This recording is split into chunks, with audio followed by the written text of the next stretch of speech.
নমস্কার বন্ধুরা, আমার ছোট্ট বাগানে আপনাদের সবাইকে স্বাগত।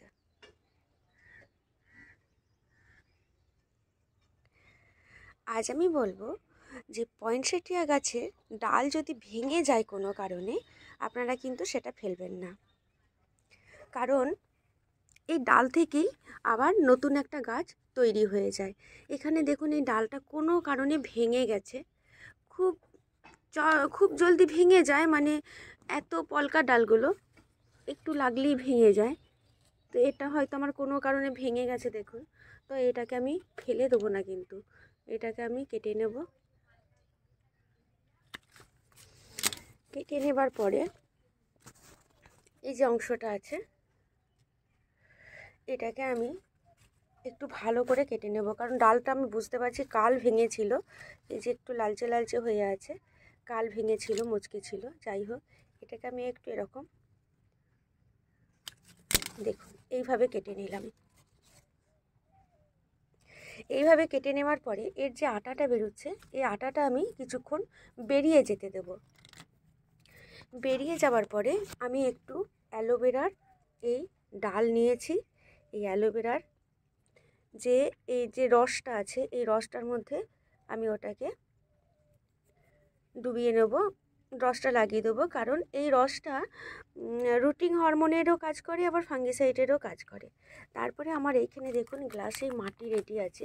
এই মাটিতে বুঝতেই পারছেন বালির ভাগ অনেকটা বেশি, এর মধ্যে বালি মেশানো আছে, কোকোপিট আর গার্ডেন সয়েল সমান পরিমাণে মেশানো আছে।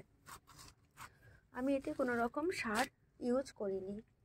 তো এইভাবে কিন্তু আমি এই বছরেই একটা গাছ তৈরি করেছি, আপনাদেরকে দেখাই। সেটাও আমার ডালটা ভেঙে গিয়েছিল। এই যে একদম শীতের শুরুর দিকে এই যে ডালটা ভেঙে গিয়েছিল, দেখুন ওই রকমই একটা গ্লাসের মধ্যে আমি গাছটা বসিয়েছিলাম। গাছটা বসানোর পরে গাছটা যথারীতি রুটস বেরিয়ে গিয়েছিল, কারণ এই যে এগুলো এখান দিয়ে রুটস বেরোলে বোঝা যায় রুটস বেরিয়ে গেছিলো। রুটস বেরিয়ে যাওয়ার পরে সেটাকে আমি এই গ্লাসের এই তলার দিকটা কেটে নিয়েছিলাম, গোল করে পুরোটা বাদ দিয়ে দিয়েছিলাম। দিয়ে কারণ এই যে পাতা রঙিন হতে শুরু করেছিল, বাদ দিয়ে দিয়েছিলাম এই কারণেই যে আমি একে এখন আর এর রুটসের কোনো রকম ডিস্টার্ব করব না। এটাকে তুলে নিয়ে নিচের দিকটা কেটে দিয়ে একে আমি আরও কিছু পরিমাণ মাটি দিয়ে দিয়েছিলাম, যাতে গাছটা আরও বাড়তে পারে। তারপরে দেখছি এখানে গাছটার এই নিচের দিকে 3টে নতুন ডাল বেরিয়েছে, দেখুন। ওপরের দিকেও কিন্তু একটা বেরোচ্ছে। তো গাছটার অনেকগুলো নতুন ডাল বেরোচ্ছে। তো এই কারণেই এটা আমার এই বছরেরই, এই শীতের শুরুতেই আমার এটা হয়েছিল, ডালটা ভেঙে গিয়েছিলো। একটু লাগলেই ডালগুলো ভেঙে যায়। তো এত অনেক দাম নেয়, 150 টাকা 200 টাকা করে দাম নেয় দেশিগুলো। এগুলো তো আমার 400 টাকা করে দাম নিয়েছিল। এই 3টে কালার আমি কিনেছিলাম, এই যে এই তিনটে আমার 400 টাকা করে দাম নিয়েছিল এই বছরের কেনা। আর এই গাছটা আমার 3 বছর হচ্ছে, দেখুন। এটাও আমার 2 বছর, গত বছরের কেনা। খুব সুন্দর দেখুন গাছটা হচ্ছিল, কিন্তু একটা ডাল ভেঙে গেল। ঠিক আছে, কোনো ব্যাপার না, মন খারাপ করে লাভ নেই। এটাকে আমি দেখুন, আর কিন্তু এই যে সাদা যে আঠাটা, এটা কিন্তু আর বেরোচ্ছে না। এরপরে যা বেরোনোর বেরিয়ে গেছে। এরপরে আমি এটাকে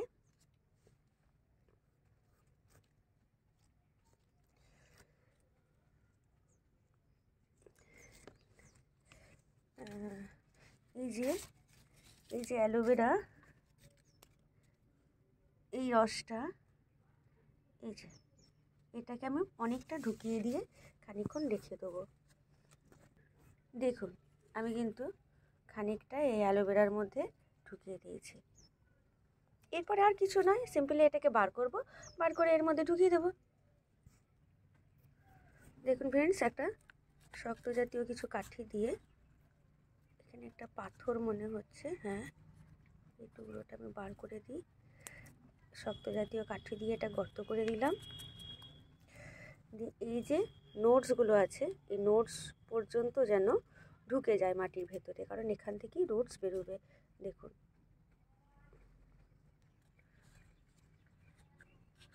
এরপরে এটাকে ভালো করে মাটি চাপা দিয়ে দেবো, জল দিয়ে দেবো।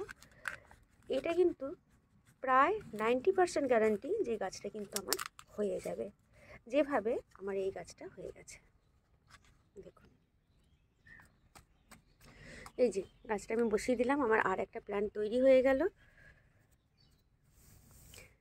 তাই আপনারাও গাছের এই পয়েন্টসেটিয়া গাছের ডাল যদি ভেঙে যায় আপনারা কিন্তু ফেলবেন না, আর একটা নতুন প্ল্যান্ট তৈরি করার চেষ্টা করবেন।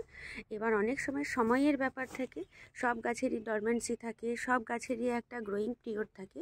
তো গ্রোয়িং পিরিয়ডের মধ্যে পড়লে গাছটা তাড়াতাড়ি গ্রো করে যায়। তো চেষ্টা করতে কোনো দোষ নেই, ফেলে না দিয়ে আবার ডালটা যদি বসিয়ে দিয়ে নতুন একটা গাছ তৈরি হয়ে যায়, সেটা আমার আর একটা গাছ বেড়ে যাবে। এমনিই গাছগুলো দেখতে খুবই সুন্দর, একসঙ্গে যদি অনেকগুলো গাছ যদি রাখা হয় দারুণ দেখতে লাগে জায়গাটা। তো সেই হিসাবে নতুন নতুন গাছ যদি ফ্রিতে তৈরি হয় সেটা অনেকটা ভালো লাগবে। Thank you friends.